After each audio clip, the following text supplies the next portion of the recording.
நல்லா காரசாரமா ஒரு நண்டு குழம்பு செய்யலாம். மசாலா அரைச்சு விட்டு, இதுக்கு நான் ஒரு கடாயில எண்ணெய் விட்டுக்கிறேன். எண்ணெய் நல்லா காஞ்சதுமே, 1 ஸ்பூன் அளவுக்கு தனியா ஆட் பண்ணிக்கலாம். ஒரு 4, 5 காஞ்ச மிளகாய் ஆட் பண்ணிக்கோங்க. உங்க காரத்துக்கு தகுந்த மாதிரி. 1 ஸ்பூன் அளவுக்கு சீரகம் ஆட் பண்ணிக்கலாம்.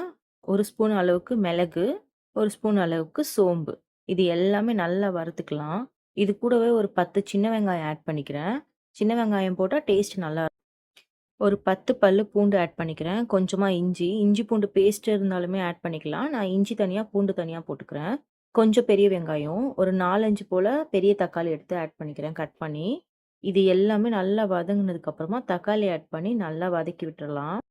இது கூடவே கொஞ்சமா கல்லுப்பு ஆட் பண்ணிக்கிறேன். குழம்புக்கு தேவையான அளவுக்கு நம்ம அப்புறமா ஆட் பண்ணிக்கலாம். இப்ப இந்த வதக்கறதுக்கு கொஞ்சமா கல்லுப்பு ஆட் பண்ணி தட்டு போட்டு மூடி வச்சுட்டு சிம்ல வச்சுக்கோங்க. மீடியம் ஃப்ளேம்ல தக்காளி நல்லா சாஃப்ட்டா குக் ஆகட்டும். 2 பல் அளவுக்கு தேங்காய் ஆட் பண்ணியிருக்கேன். இது போதும். குழம்பு நல்லா திக்னஸ் குடுக்கும் இதுவே. இத நல்லா ஆறுனதுக்கப்புறமா மிக்ஸி ஜார்ல ஆட் பண்ணி அரைச்சுக்கலாம். அம்மிக்கல் இருந்துச்சுன்னா, அதுல அரைச்சு பாருங்க. நல்லாருக்கும் டேஸ்ட்டு. இப்ப குழம்பு தாளிச்சிடலாம். கடாயில எண்ணெய் ஊத்திட்டு, கொஞ்சமா சோம்பு ஆட் பண்ணிக்கிறேன். சோம்பு நல்லா பொரிஞ்சதுக்கப்புறமா கருவேப்பிலை ஆட் பண்ணிட்டு, கொஞ்சமா சின்ன வெங்காயம் ஆட் பண்ணிக்கலாம். சின்ன வெங்காயம் இல்லன்னா, பெரிய வெங்காயமா போட்டுக்கலாம். கொஞ்சம் அளவுக்கு ஆட் பண்ணா போதும். நம்ம அரைக்கும்போதே வெங்காயம் ஆட் பண்ணியிருக்கோம். ஸோ இது போதும். இது கூடவே மஞ்சத்தூள் ஆட் பண்ணி வதக்கிக்கலாம். குழம்பு மிளகாத்தூள் வேணும்னாலும் ஆட் பண்ணிக்கலாம். நான் மிளகா, தனியா எல்லாமே வதக்கும்போதே அரைச்சதால, இங்க நான் ஆட் பண்ணல. அரைச்சு வச்சிருந்த விழுத ஆட் பண்ணிட்டு, உங்களுக்கு எந்த அளவுக்கு குழம்பு வேணுமோ, அந்த அளவுக்கு தண்ணி ஆட் பண்ணிட்டு, தட்டு போட்டு மூடிடுங்க. நல்லா கொதிக்கட்டும். ஓரளவுக்கு கொதிச்சதுக்கு அப்புறமா நண்டு ஆட் பண்ணிக்கலாம். இன்னைக்கு நான் 1 கிலோ அளவுக்கு நண்டு எடுத்திருக்கேன். அந்த அளவுக்கு ஏத்த மாதிரி நான் தண்ணி ஆட் பண்ணியிருக்கேன். ஒரு பீஸா லைனா உள்ள ஆட் பண்ணிக்கோங்க.